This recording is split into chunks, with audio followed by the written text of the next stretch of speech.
Selamat datang di channel Pemuja Malam. Jangan lupa like, share, and subscribe ya. Terima kasih.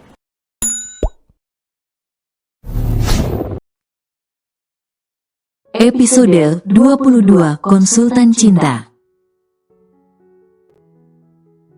Pak, jangan ungkit itu, ingat, kata salah satu staf HRD mengingatkan bosnya. Semua orang tahu apa penyebab realita. Sekretaris yang sudah Ratu anggap seperti adiknya sendiri, mengundurkan diri. Astaga, hampir saja. Gimana, Pak? Besok siapa yang menjadi sekretaris baru, Presdir? Anda akan diusir dari perusahaan kalau tidak menuruti perintahnya. Siapa pelamar yang belum kita wawancara? Tanya kepala HRD. Cuma pria ini, Pak. Jawab staf itu sambil menunjukkan CV pelamar kerja. Kepala HRD membaca CV pelamar kerja terakhir itu. Namanya Sultan Artawitama, 23 tahun. Lulusan S1 Universitas Tunas Bangsa, jurusan Administrasi Perkantoran. Kebetulan sekali dia jurusan Administrasi Perkantoran. Suruh dia masuk, pelamar yang lain akan kita rekrut sebagai karyawan biasa. Dia menjadi sekretaris. Titah kepala HRD. Staf itu memanggil Sultan masuk ke dalam. Sultan dipersilahkan duduk. Dipandang dari atas sampai bawah, Sultan sangat culun. Ah, biarkan saja, yang penting aku selamat dulu. Pria ini juga tidak sampai seminggu pasti dipecat lagi. Ucap kepala HRD dalam hati. Kau diterima, mulai besok kau akan menjadi sekretaris Presdir Winner Group. Terima kasih, Pak, saya akan bekerja keras. Jawab Sultan senang. Akhirnya aku diterima kerja. Sultan bersyukur. Sultan Artawitama, dia sebenarnya bukan pria biasa yang culun. Dia sengaja datang ke Winner Group untuk bertemu Ratu. Pekerjaan Sultan yang asli adalah konsultan cinta. Dia cukup terkenal di New York serta memiliki banyak aset. Raja, adiknya Ratulah yang mengirim Sultan datang kemari. Sultan adalah orang Indonesia asli yang sukses mengadu nasib di New York. Di sana dia dikenal dengan sebutan Mr. Arta. Dia bekerja dengan beberapa rekannya mendirikan perusahaan konsultan cinta bernama Life is Love. Mereka dibayar mahal oleh klien dan harus berhasil menjalankan misi. Misi yang mereka terima bisa berupa membatalkan perjodohan, menjadikan pujaan hati cinta sejati, sampai memulihkan patah hati akibat cinta. Ratu, berkatmu aku bisa kembali ke Indonesia untuk sementara. Tidak kusangka aku akan menjadi sekretarismu. Aku kira hanya diterima menjadi karyawan biasa. Aku akan memulihkan patah hatimu. Batin Sultan. Kemana-mana Sultan terbiasa memakai earphone di telinganya.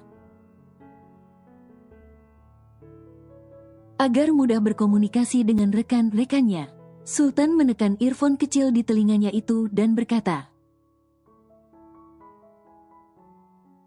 "Misi dimulai, siap." Sahut dua rekannya secara bersamaan, Yo dan Sarah. Sebulan yang lalu di New York. Di kantor konsultan cinta, Life is Love. Silahkan duduk, Pak Raja. Ucap Sultan. Sebelum aku datang ke sini, asistenku sudah mencari informasi tentangmu. Kau sangat terkenal di bidang ini. Padahal baru setahun kau menggelutinya. Puji Raja. Pujian Anda terlalu berlebihan. Kami hanya berinovasi menciptakan lapangan pekerjaan sendiri. Perusahaan kami tidak sebanding dengan perusahaan keluarga Anda. Jadi kau mencari informasi tentangku juga? Hanya sedikit, kami harus tahu latar belakang klien kami dan siapa mereka. Jadi kami bisa mematok harga dengan baik. Berapapun biayanya tidak masalah. Aku ingin kakakku melupakan pria pengkhianat itu. Aku ingin kakakku membuka lembaran baru. Walau dia kuat di luar, hatinya masih remuk sampai sekarang. Terbukti, dia tidak pernah memulai lagi hubungan baru. Jadi Anda ingin melihat kakak Anda memulai hubungan baru lagi? Benar, banyak pria yang datang ingin masuk ke hatinya. Tapi dia mengunci erat hatinya hingga tak tergoyahkan. Dan ini sudah berlangsung selama 3 tahun. Kami terima pekerjaan ini. Sarah, cetak kontrak kerjanya. Titah Sultan pada rekannya. Baik. Sarah langsung mencetak kontraknya dan memberikan pada Sultan. Kami akan observasi selama sebulan, setelah itu baru kami memulai misi. Masa kerja kami maksimal 2 minggu. Dalam waktu 2 minggu Anda akan mendengar kabar baik. Kabar bahwa kakak Anda punya kekasih baru. Oke. Raja membaca kontrak kerja yang diberikan Sultan. Tidak keberatan dengan seluruh isinya, Raja langsung tanda tangan. Senang bekerja sama dengan Anda, Pak Raja Daniel Sanjaya. Sultan mengulurkan tangannya untuk berjabat tangan dengan Raja. Uluran tangan Sultan disambut baik oleh Raja. Selama sebulan Sultan bersama Yu dan Sarah mencari tahu semua tentang Ratu. Dan menyusun rencana kerja untuk menyelesaikan misi mereka. Sultan, Ratu Dania Sanjaya bukan orang sembarangan. Dia CEO Winner Group. Ibunya pemilik Winner Group, ayahnya ketua dewan. Adiknya mengikuti jejak ayahnya berkarir di pemerintahan dan politik. Ucap Yo, lalu. Tanya Sultan, seleranya pasti tinggi. Siapa pria yang akan kita jodohkan dengannya? Yo ragu, kata adiknya, siapapun tidak masalah, asal kakaknya bisa membuka hati kembali. Sahut Sarah, ada kandidat yang pantas, teman kuliah Ratu yang sudah lama naksir dia. Dia putra sulung WM Group, lanjut Sultan. Apa, maksudmu kakak tirimu? Yo dan Sarah terkejut. Yaps, jawab Sultan. Sultan, bukankah kau bilang tidak ingin berhubungan lagi dengan mereka? Kenapa kau ingin Marvin menikahi Ratu? Tanya Sarah tidak mengerti. Aku tidak menikahkan mereka, cukup pacaran beberapa bulan saja tidak masalah. Inti dari misi kita bukan menikahkan Ratu, tapi membuat dia membuka hati kembali untuk orang baru. Hanya Marvin yang pantas menyeimbangi status sosial Ratu dari Winner Group, jelas Sultan. Kenapa tidak kau saja yang pacaran dengannya? Gerutu Sarah. Hei, kau masih dendam pada Marvin? Tebak Sultan. Kalau kau tahu, kenapa bertanya lagi? Jawab Sarah ketus. Ayolah, Sarah, ini hanya pekerjaan. Jangan baper, ada aku yang selalu siap membahagiakanmu. Sahut Yo, ogah. Ketus Sarah lagi. Bro, bersabarlah, cepat atau lambat Sarah pasti menyukaimu. Kata Sultan pada Yo, never. Jawab Sarah, secara terang-terangan Yo memang menyukai Sarah. Tapi dengan enteng Sarah menolaknya. Bukan tanpa alasan, Marvin adalah mantan pacar Sarah. Karena perbedaan status sosial, orang tua Marvin tidak merestui mereka. Dan Marvin terpaksa meninggalkan Sarah, walau sudah berlalu sejak 3 tahun yang lalu. Tapi Sarah masih tidak ingin membuka hati karena dia sudah tidak perawan lagi.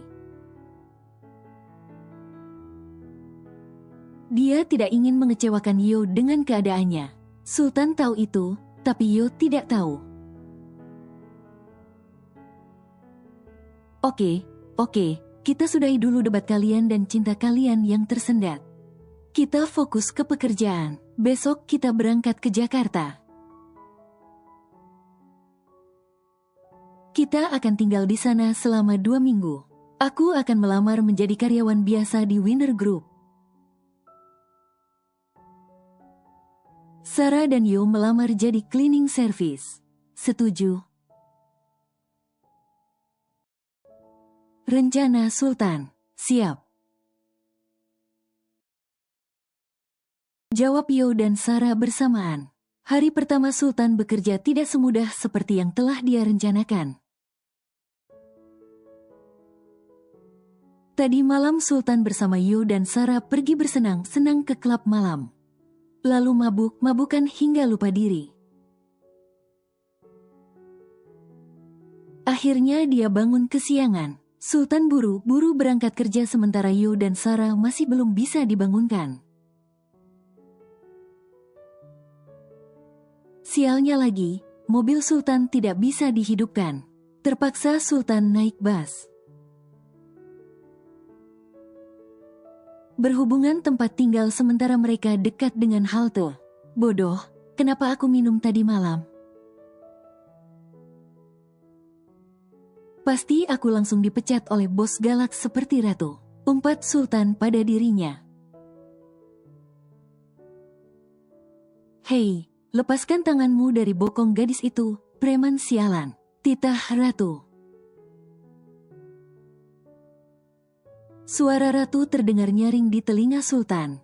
Sultan terkejut melihat Ratu berada di bus itu dengan posisi berdiri di bagian tengah. Sultan posisinya berdiri di bagian belakang. Hei Nona, aku tidak menyentuh bokong gadis ini. Apa kau salah lihat? Kau bilang aku sialan, kau yang sialan, balas preman itu. Dek, apa kau tidak merasa dia menyentuh bokongmu? Tanya Ratu pada gadis SMA yang berdiri tidak jauh darinya. Gadis SMA itu mengangguk tapi tidak berani bersuara. Karena preman yang berdiri di sampingnya begitu menakutkan. Brengsek, baru SMA saja sudah berani berbohong. Teriak preman itu membela dirinya. Apa kalian semua lihat aku menyentuh bokong gadis SMA ini? Lanjut preman lagi bertanya pada seluruh penumpang di bus. Semua terdiam karena memang tidak melihat kejadiannya. Mereka tidak melihat, tapi aku melihatmu melakukannya, bajingan tengik. Umpat Ratu kesal. Apa, bajingan tengik? Preman itu tidak terima dipanggil bajingan. Untung kau perempuan, kalau laki-laki sudah kurobek mulutmu. teriak preman keras. Dunia ini rusak karena dipenuhi oleh orang-orang sepertimu. Ucap ratu merendahkan. Dia dan preman itu terus adu mulut. Emosi preman itu semakin memuncak. Dasar perempuan gila. Preman itu tidak bisa menahan emosi lagi. Aku juga melihatmu melakukannya. Kau menyentuh bokong gadis SMA itu, sahut Sultan. Sultan tahu cara membebaskan dirinya dari kemarahan ratu, karena telat masuk kerja di hari pertama. Dia memutuskan membela ratu dan jadi pahlawan. Jadi nona di sana tidak bohong. Lanjut Sultan lagi. Ratu melihat dengan teliti ke arah Sultan, orang yang membelanya. Kalian berdua sama-sama brengsek. Awas kalian, Pak Supir, hentikan busnya, teriak preman. Bus berhenti, preman itu keluar dari bus dengan keadaan marah. Urusan kita belum selesai. Ancam preman itu. Gadis SMA itu lega karena preman cabul yang menyentuh bokongnya sudah keluar. Terima kasih, Kak, ucap orang itu pada ratu dan sultan.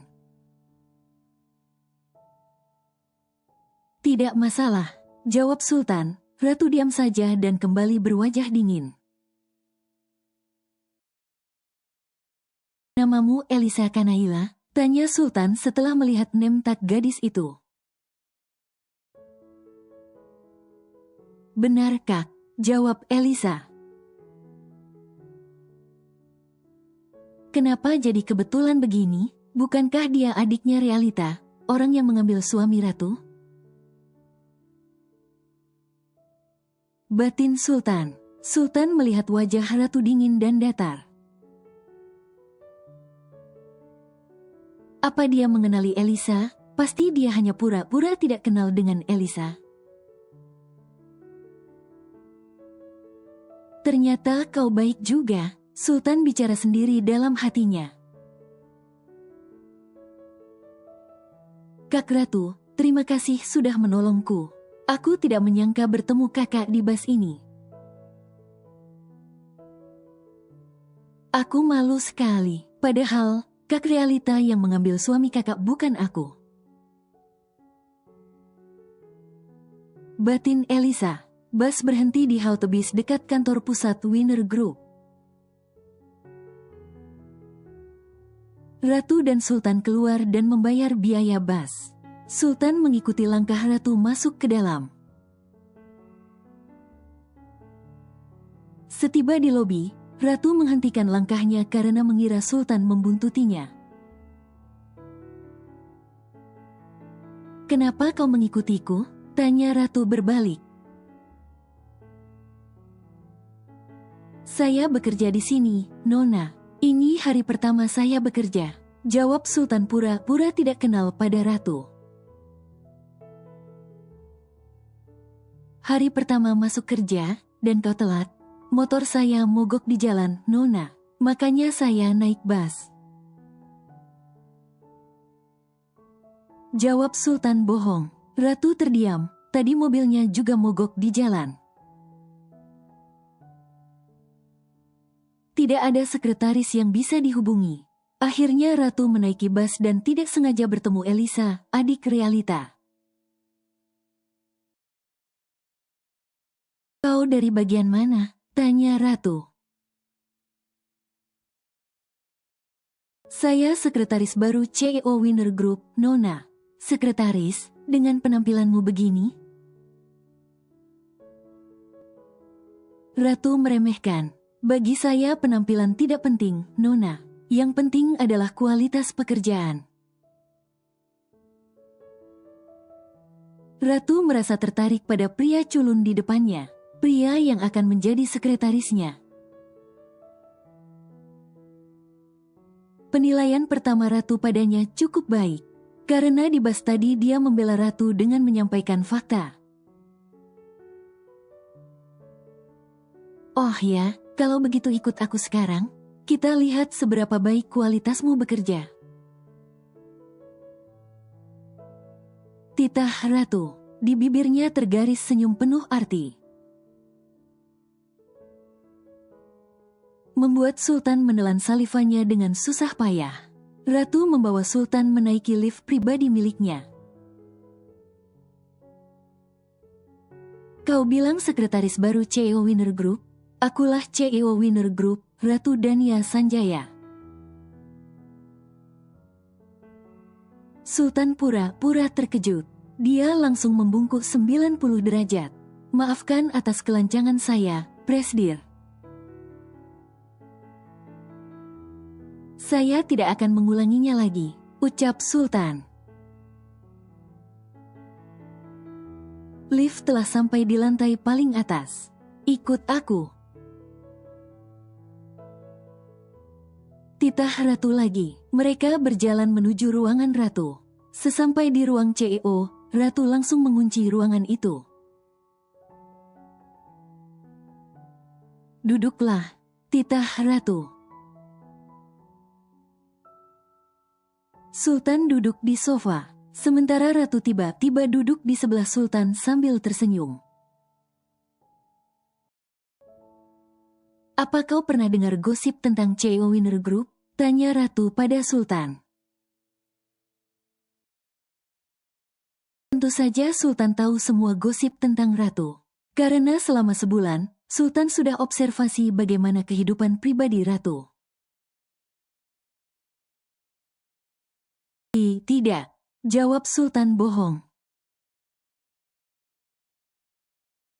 Sultan agak gugup dan takut karena gosip miring mengenai ratu adalah buaya betina sempat menjadi trending di antara para pebisnis. Aku pernah gagal menikah, jadi aku tidak butuh laki-laki menjadi suamiku. Tapi aku tetap wanita normal. Aku perlu kehangatan dan pelukan pria di atas ranjang. Apa kau punya pengalaman ranjang yang menakjubkan? Goda ratu. Habislah aku, katanya setelah berhasil tidur dengan pria yang dia inginkan. Ratu langsung melemparinya uang sebagai upah karena menemaninya semalam. Batin Sultan, artinya gosip itu benar, ratu memang buaya betina? Kata Sultan lagi dalam hatinya. Walau culun, dilihat dari dekat kau tampan juga. Badanmu tinggi dan atletis.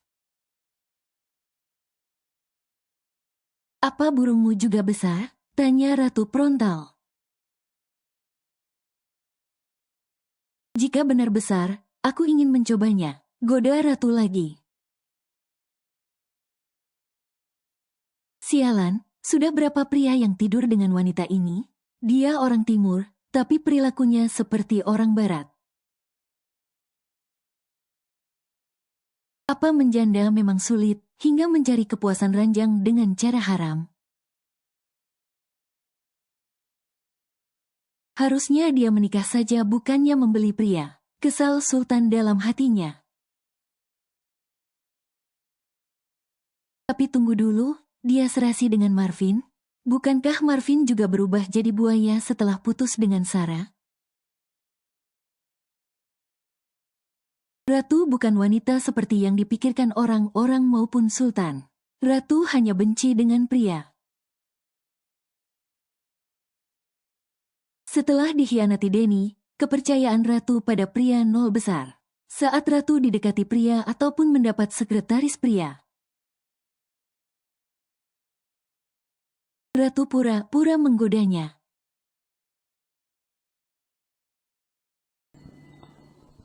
Bersambung.